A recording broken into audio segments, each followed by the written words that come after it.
Hola chicos, bienvenidos a la clase de biología. El día de hoy hablaremos de la selección artificial, un tema que previamente ya te había mencionado, pero que te dije que analizaríamos más a profundidad en una clase posterior.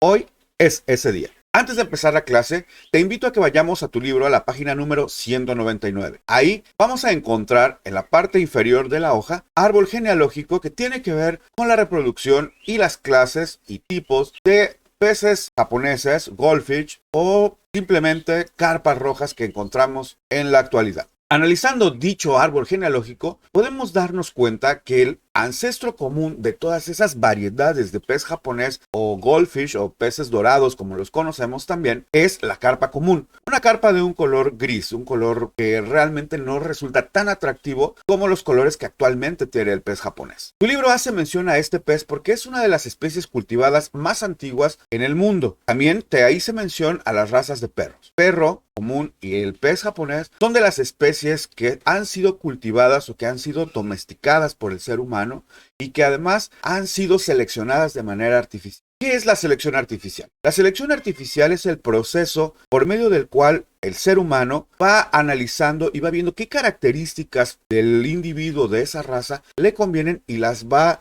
reproduciendo en los descendientes de ese individuo. Regresemos al ejemplo de tu libro. La carpa común en algún momento tuvo una mutación y cambió del color gris a un color rojo. Cuando se dieron cuenta los cultivadores de este cambio, inmediatamente desecharon aquellas carpas que eran de color gris y ocuparon las carpas solamente de color rojo para seguir reproduciéndolas. Esta mutación genética dio como resultado una nueva especie, una mutación natural que fue aprovechada de manera artificial y de manera muy consciente por parte de los cultivadores para generar una nueva especie. Estas mutaciones que se fueron dando de manera natural, pero que fueron aprovechadas por el hombre para dar paso a nuevas especies, han dado paso a esta gran variedad y ramificación que existe en la actualidad de los peces japoneses. Cuando los seres humanos empezaron a hacer uso de esas mutaciones para tener nuevos individuos con características deseables para ellos, como color, tamaño, carácter incluso, o también la capacidad de aguantar ciertos climas, empezó a haber un proceso de selección artificial. Este proceso de selección artificial llevó más adelante a los individuos e incluso empezaron a mezclar o cruzar, en caso de los animales, individuos de especies diferentes para buscar una especie alternativa y que tuviera unas características más deseables. Por ejemplo, se dieron cuenta que los burros tienen la capacidad de carga muy grande, es decir, son muy fuertes, son muy aguantadores, muy resistentes, y en cambio se dieron cuenta que el caballo es un animal más dócil, que tiene la facilidad de obedecer de una mejor manera. Entonces, pensando en que cruzar a estos dos equinos nos iba a dar un individuo con unas características más deseables, como que tuviera más fuerza pero un carácter más agradable, se dieron a la tarea de cruzar el caballo con el burro y dio como resultado un tercer animal denominado en la actualidad macho o mula. Las mulas, como muchos otros híbridos en la naturaleza, no se pueden reproducir, es decir, son estériles, razón por la cual se ha detenido un poco el proceso de la hibridación en cuanto a los animales. Sin embargo, la harina que ocupamos actualmente se obtiene de un grano denominado trigo. El trigo de harina que ocupamos normalmente para el pan tan sabroso que nos comemos en las mañanas o en las noches, también es resultado de una hibridación. Te voy a poner en pantalla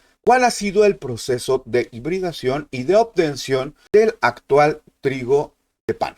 Como podemos ver en este gráfico, el Einkorn y el Spelt, que son dos especies diferentes, al cruzarse, dieron como resultado una tercera especie híbrida llamado el Emmer. A diferencia de los híbridos animales, estos híbridos vegetales, sí dieron como resultado un híbrido que pudiera reproducirse. A su vez, el Emmer cruzado con el Goat Grass, que es una planta muchísimo más resistente que el Emmer, nos dio como resultado el actual trigo de pan, que es desde el cual obtenemos la harina, que es la especie actual desde la cual se ocupa la harina, con la cual se hacen muchísimos productos alimentarios. De la misma manera como fue evolucionando la ciencia y la tecnología en la humanidad, de esa misma manera también fue evolucionando el conocimiento, razón por la cual se ocuparon ahora las mutaciones genéticas de una manera diferente. Después de haberse descubierto en 1953 lo que es la información genética, se dio paso a la manipulación genética.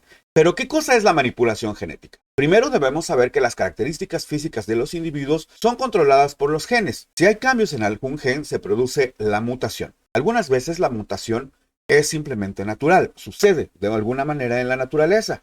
Sin embargo, después de 1953, cuando ya los científicos conocieron lo que es la cadena de ADN, o conocieron lo que son los genes, se dieron a la tarea de manipularlos, cambiarlos y dar como resultado una mutación genética, pero controlada y hecha desde el laboratorio. Este proceso de manipular los genes de los individuos se le llama la manipulación genética. Sin embargo, esto no es nada nuevo. Es nuevo en condiciones de laboratorio, pero no es nada nuevo en la humanidad. En la antigüedad, los pueblos mesoamericanos ocuparon esas mutaciones genéticas en su favor y en su beneficio, no solamente en el de ellos, sino también en el nuestro. Por ejemplo, repito, los pueblos mesoamericanos empezaron a cultivar una planta llamada teosinte, que en términos reales nos sirve para la alimentación y consumo humano, y fueron modificando genéticamente, manipulando genéticamente por medio de la selección artificial los descendientes de esas plantas y dieron como resultado el actual maíz o las plantas de maíz que conocemos en la actualidad. Al proceso que los científicos hacen por medio del cual modifican a los individuos, modificando su información genética, se le llama y se le conoce con el nombre de biotecnología, que es la tecnología aplicada o asociada a la vida. La biotecnología nos ha dado dos avances tecnológicos muy importantes en la actualidad, la clonación y los transgénicos. Estos dos avances tecnológicos, que son muy importantes, también han tenido algunos detractores, porque normalmente los avances científicos pueden ocuparse para cosas muy buenas o también para cosas muy malas. Analicemos primero qué cosa es la clonación. La clonación sucede de manera natural y se da en la naturaleza para poder reproducir algunas plantas. Por ejemplo, cuando llegas a casa de alguna de tus tías y ves que tiene una planta muy bonita de rosas, normalmente las personas grandes le preguntan a la otra y dicen, oiga, cuando tengas la posibilidad, regálame un piecito. En realidad, el término piecito es el término común que se le aplica a un esqueje. El esqueje es un pedazo de esa misma planta que se toma y que se planta o que se siembra en otro lugar y que da como resultado una planta idéntica a la que le dio origen. Es decir, esas dos plantas son plantas que tienen la misma información genética, son plantas clones. Casi todas las plantas que se reproducen por esqueje son clones unas de otras. Uno de los casos también que es muy típico es, por ejemplo, el bambú. El bambú es reproducido por rizomas o brotes que se toman de la planta madre y se llevan a otro sitio. Se dice que el bambú florece cada 120 o 130 años. Entonces, cuando una planta empieza a florecer, es momento de que todas las demás plantas de bambú florezcan. Desgraciadamente, después de que una planta de bambú florece, indefectiblemente muere. Sin embargo, este proceso de clonación también ha sido reproducido en laboratorio. Por ejemplo, tu libro te habla de la oveja Dolly, una oveja que fue producto de la clonación. Sin embargo, no se sabe que actualmente alguna entidad, algún país o algún laboratorio esté trabajando en la clonación. Esto debido a que ha traído algunas cosas importantes y algún debate importante con respecto a la biotecnología y la clonación, porque aún no está muy claro cuáles son los límites morales de la clonación. Y es que en 1993, por medio de la novela Parque Jurásico, Michael Crichton hizo un poco el análisis sobre la clonación. Probablemente ya hayas visto la película. Sin embargo, tu libro hace una sinopsis muy pequeña sobre la trama de la novela.